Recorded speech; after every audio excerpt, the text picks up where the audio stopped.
Ini adalah organ dalamnya satu anak nih. Kemudian di sini, nah itu yang bergerak, yang berdenyut kelihatan? Ya. Itu jantung bayinya. Kelihatan? Iya ya, detak-detak ya. Iya yang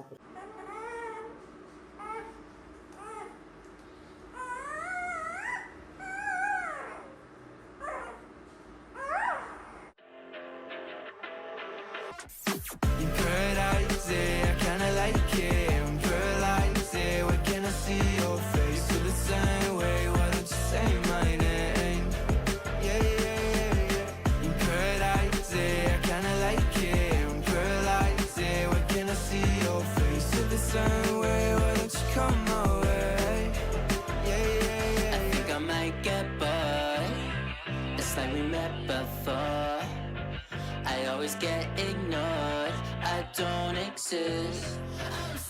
26 ya. Nanya kok nggak banyak, Arsa? Lahir. Duduk sana, duduk dalam. Tunggu satu pasien dulu ya. Aduh, bumil.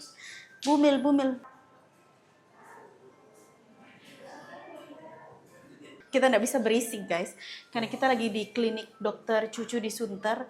Jadi 29 April hari ini Arsa sebenarnya ada jadwal untuk visit dokter untuk ngecek kehamilan dia karena sudah mendekati due date yang memang rencananya atau estimasi lahiran itu nanti di Mei, antara awal atau di tanggal-tanggal ya sebelum tanggal 10 sepertinya. Yang mana dia ini, yang mana Arsa, yang ini loh. Iya. Enggak sih, dia baik. Ayo masuk. Ayo, sini, come, good girl. Arsa ya? Iya. Tanggal 6 Maret, sekarang hari ke-54. Kalau tanggal 8 Maret yang dikawin, hari ke-50. Iya. Jadi kurang lebih ya 6 hari sampai ya semingguan ini siap-siap. Itulah, Mami, 1 minggu sampai 10 hari ya dong. Nah ini kelihatan nggak? Ini adalah organ dalamnya satu anak nih. Kemudian di sini, nah itu yang bergerak, yang berdenyut kelihatan? Ya. Itu jantung bayinya. Oh, yang atas itu ya? Kelihatan? Iya, detak-detak ya. Iya, ini normalnya di atas 200, dia 224 ya. Jantungnya bagus ya dok? Jantung bayi nomor 1 bagus. Kalaupun ada keselip 1 masuk akal, tapi nggak mungkin lebih banyak kan dok maksudnya. Maksimum mungkin maksudnya kalaupun ada nambah 1 gitu masih make sense kan. Nggak mungkin bilang, tiba-tiba lahir 6 begitu di USG cuma dapatnya. Oh ya? Pernah. Karena kan kalau USG ini kita ambil di sini, yang kedapatan itu bagian sininya aja, yang atasnya kadang ketutupan sama bayinya. Oh, jadi nggak bisa tahu gitu. Ketutupan jadi nggak kelihatan. X-ray baru. Cuma X-ray. Iya, kasihan. Nah, kan ini juga tidak emergensi yang memerlukan X-ray. Kayak lendir bening. Kok tadi sih kayaknya belum, masih jauh. Biasanya udah mulai keluar lendir, terus dia udah mulai suka jilat-jilat kemaluannya. Oh, kayak gitu. Ciri-cirinya begitu ya dok? Nah kemudian kalau dari tubuhnya dia kayak gitu tuh, kalau misalnya dari USG dilihat dari detak jantung si bayinya. Normalnya kan di atas 200. Tapi kalau di bawah itu berarti udah mau dekat lahiran. Oh begitu. Di bawah 200 udah mendekati lahiran, biasanya dia kan harusnya keluar nih. Nah kalau emergency gimana, itu di bawah 180. Kalau di bawah 180 maka dia perlu untuk sesar. Karena mamanya misalnya nggak kuat nih ngeden. Atau memang pinggul mamanya lebih kecil dari kepala anaknya gitu. Jadi kan kalau kepala anak kan tulang ya, sama pinggulnya nggak cukup keluarnya, jadi udah keluar balonnya, misalnya kita bantu reposisi dan sebagainya nggak keluar kemungkinan akan nyangkut. Gitu. Kemudian posisi tangan bayinya, nah tangannya lurus enggak nih, kalau misalnya enggak kan kita akan bisa reposisi dulu, dibentuk nih, oh nah udah lurus nih baru dikeluarin gitu. Tapi kalau nggak bisa atau nyangkut ke arahnya susah, takut tangan anaknya patah, nah makanya perlu sesar. Oh, tapi biasanya kalau anjing lahiran di rumah mereka bisa sendiri, harusnya sih aman ya, kecuali ada hal-hal tertentu kayak dokter tadi bilang itu ya. Nah kemudian satu anak punya satu namanya plasenta. Jadi anak akan dibungkus sama plasenta isinya cairan ketuban. Iya. Harusnya satu anak satu plasenta dia akan keluar bersamaan. Kemudian anak selanjutnya dan selanjutnya. Yang Tapi terakhir, nah harus keluar, semuanya harus yang keluar. terakhir bukannya keluar kayak merah-merah begitu ya dok? Bukannya itu yang darah terakhir segar. ya? Darahnya lebih segar merah gitu sih. Nah si plasenta ini misalnya kan gabung ya sama bayinya keluar, plasentanya ketinggalan, dia akan menyumbat teman selanjutnya akan keluar. Nah makanya kalau mau ditarik harus ditarik dengan plasentanya gitu. Terus bagaimana tahu bahwa itu anak terakhir sudah nggak ada lagi? USG. Oh, saya pikir kayak itu ada apa gitu yang menandakan itu sudah anak terakhir begitu. Enggak juga sih. Biasanya darahnya kan segar atau darah merah berarti udah bersih nih gitu. Cuma untuk memastikan lebih dengan USG atau X-ray biasanya. Saya pernah baca soalnya dia bilang biasanya plasenta keluar di anak paling terakhir. Semuanya harusnya keluar. Harusnya ya? Satu anak satu plasenta. Oh, oke. Harusnya, tapi sih kita bisa lihat lah ya, biasanya kita bisa meraba-raba ini kayaknya udah selesai nih gitu biasanya ya. Nah pertama kan bisa dipegang perutnya nih, cuma nggak tahu nih si Arsa suka nggak kalau dipegang perutnya atau dipalpasi. Jadi kalau susah kita akan lakukan USG, masih ada nggak ya gitu. Oke dok. Estimasi Arsa lahiran kira-kira 1 minggu hingga 10 hari lagi. Kemungkinan entah tanggal 4, 5, 6 kita lihat, belum tentu pas dengan hasil USG tapi estimasinya segitu.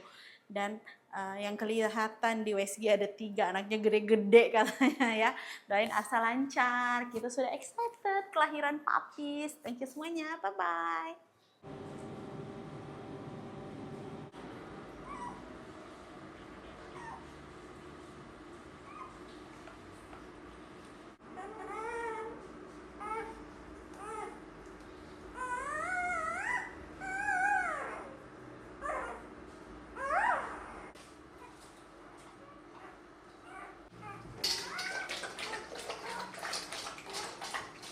Mami pinjam satu anaknya ya. Pinjam satu anaknya ya. Lap dulu. Ayo Sol, kita timbang. Anak yang terakhir lahir. Good girl, Mama Arsa. Anak terakhir yang lahir. Jantan lagi, 3 jantan. Jadi dilap dulu, dikeringin. Kita timbang berapa beratnya. Dan kita catat. Besar sekali anaknya yo. Besar. Aduh.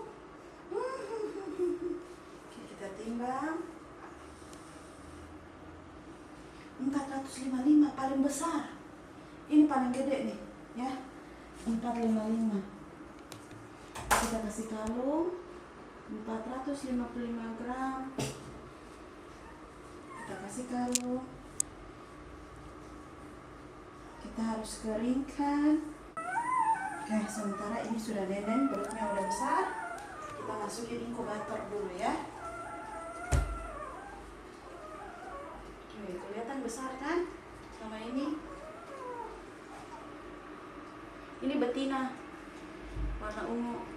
Gantian ya, denden ya sama Mami Arsa ya. Oke, kita gantian kasih mate ke mamanya dulu.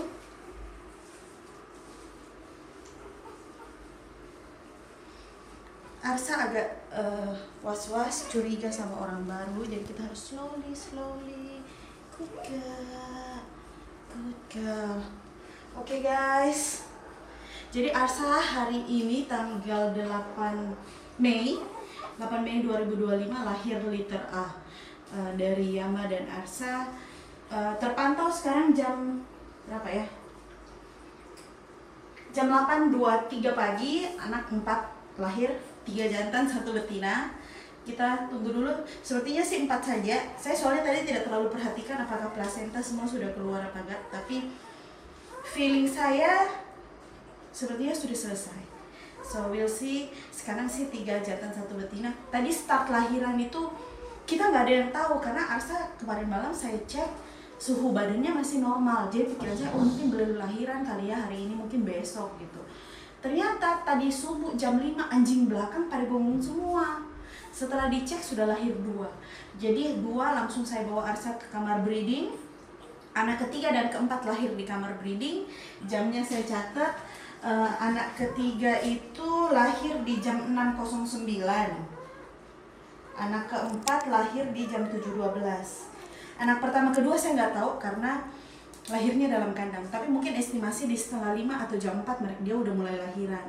Ya, anak pertama tadi ditimbang beratnya 375 gram, anak kedua 375 gram, anak ketiga 410, anak terakhir paling gede 455. Yang penting semuanya sehat.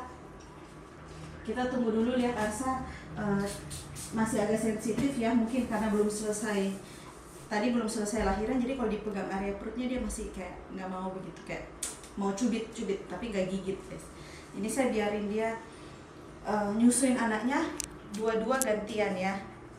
Nanti ini semua nanti mungkin kain-kainnya kita harus rolling biar terus bersih ya. Ini kan masih kotor karena masih tunggu, siapa tahu dia mau lahiran guys. Nanti pasti akan tetap clean. Istirahat ya. Ini cuaca pagi ini dalam kamar AC menyala dengan suhu cuma 25 derajat. Saya tidak beri terlalu dingin. Yang penting ada sirkulasi udara. Tapi anaknya ketika selesai netek langsung kita masukin ke inkubator. Nanti teman-teman ikutin. Nanti saya akan jelaskan apa fungsi inkubator. Terus kita juga naruh purifier dan humidifier di kamar, sama beberapa perlengkapan medis, handscoon gitu-gitu ya. Tadi juga anaknya sudah saya jepit tali pusatnya, saya bantu gunting dan lain-lain biar rapi semua guys. Saya juga takut terlalu pendek kan. Jadinya saya pakai alat jepit tali pusat. So nanti kita liatin sampai berapa anaknya. Kemungkinan kalau memang cukup 4 ya udah, nanti di sini kita akan bersihkan. Asa akan dilap karena kan bokongnya kotor kan karena habis keluar.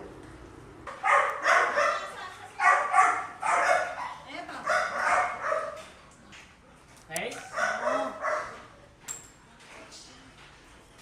Jadi Asa dilap-lap dulu ya sebelum masuk. Jadi tadi dia udah dikasih me time, tuh masih kotor.